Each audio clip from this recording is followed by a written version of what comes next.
El Salón de Reinos del antiguo Palacio de Buen Retiro, en el que ahora nos encontramos, es sin ningún lugar a dudas uno de los espacios más relevantes de la historia de España desde el punto de vista patrimonial y también desde el punto de vista museístico. Iniciado en torno a 1629, estaba construido alrededor de 1640 y servía de lugar para la realización de festejos, paradas y también para acoger la importantísima colección pictórica del rey.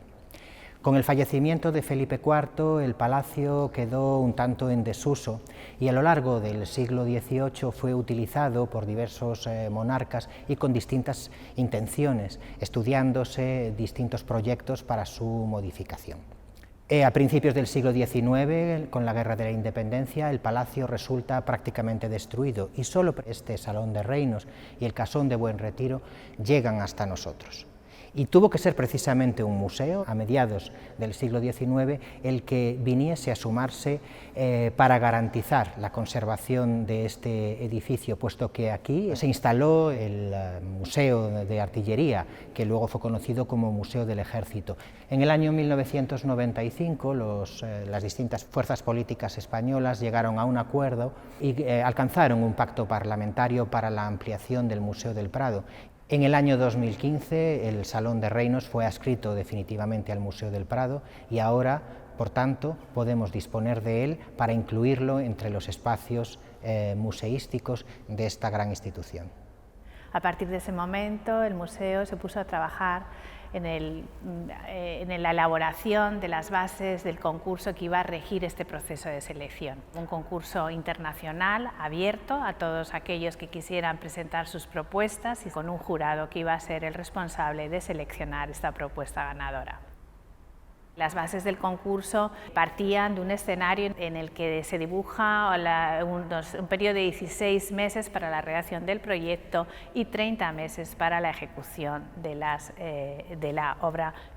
Ha sido un concurso que como tal se ha desarrollado en dos fases, una primera, como comentaba, abierta, que concluía con la presentación de 47 equipos de arquitectos. El jurado tenía que valorar a estos 47 equipos, tenía que conocer su trayectoria profesional, conocer ese currículum que avalaba esas candidaturas, resultando ganadores 8 equipos en los que había una presencia de equipos nacionales y equipos internacionales. Esta segunda fase se ha realizado bajo lema, es decir, no se ha tenido conocimiento de la identificación de quiénes eran los responsables de cada una de las propuestas arquitectónicas y para ello han contado con un plazo de 4 meses. Después de muchas deliberaciones y de un análisis detallado de los 8 proyectos, el jurado decidió que el ganador, la propuesta ganadora, sería Traza Oculta y lo hizo por unanimidad. La propuesta ganadora es una propuesta, a juicio del jurado, inteligente, que sabe sacar partido de la arquitectura histórica del Salón de Reinos, apuesta, por tanto, por el respeto por el edificio histórico, pero también por dejar clara que es un edificio del siglo XXI, parte de un análisis muy detallado del entorno y de la historia del Palacio de Buen Retiro para interpretarla en clave contemporánea. Realiza una propuesta urbanística inteligente que pretende el enlace entre el Parque del Retiro y el Paseo del Prado por medio de una vereda verde que enlaza además con el edificio Villanueva y por tanto con el campus del Museo del Prado.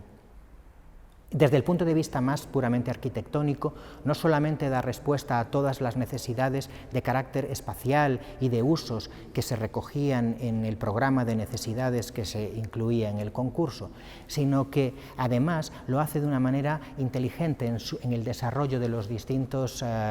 espacios, en la superposición de los diferentes